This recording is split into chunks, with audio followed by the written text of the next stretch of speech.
All right, guys, welcome to the Help Me. Thank you for coming here to get a bit of help.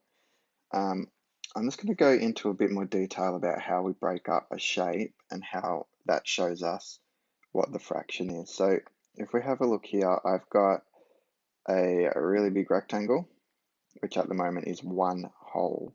So that is one whole.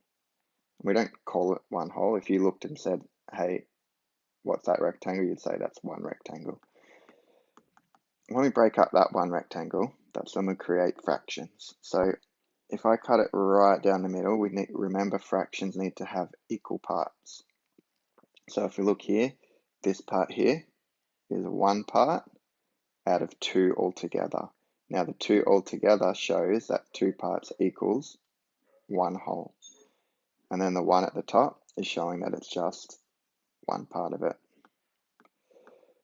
Something that's really important to remember is as our denominator, so this number here at the bottom, gets bigger. So for example, if I look at these two fractions, 1/2 or 1/4, even though 4 is bigger than a 2, the quarter is actually a smaller fraction because it's saying there's 4 parts that make up the whole, and it's just one of them, compared to 2 parts that make up the whole.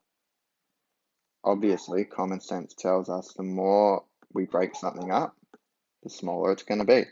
So that's why we're using an object today to help us break up the number line. What I want you to do is to start off by going halves. Then when you cut each section in half, you create more. So we're looking and we go, like I just showed you, that's a half. Then that's a quarter. Then if I go again, I'm going to create an eighth. Another option is to think about using your fingers to break it into thirds. So you estimate.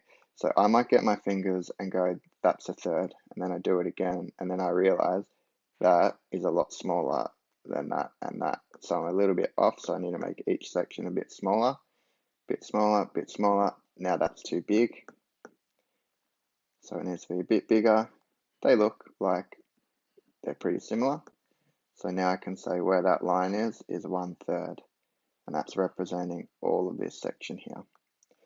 So the biggest takeaway is the more we cut it up, the smaller the fraction is, and the bigger that denominator will be. That one there.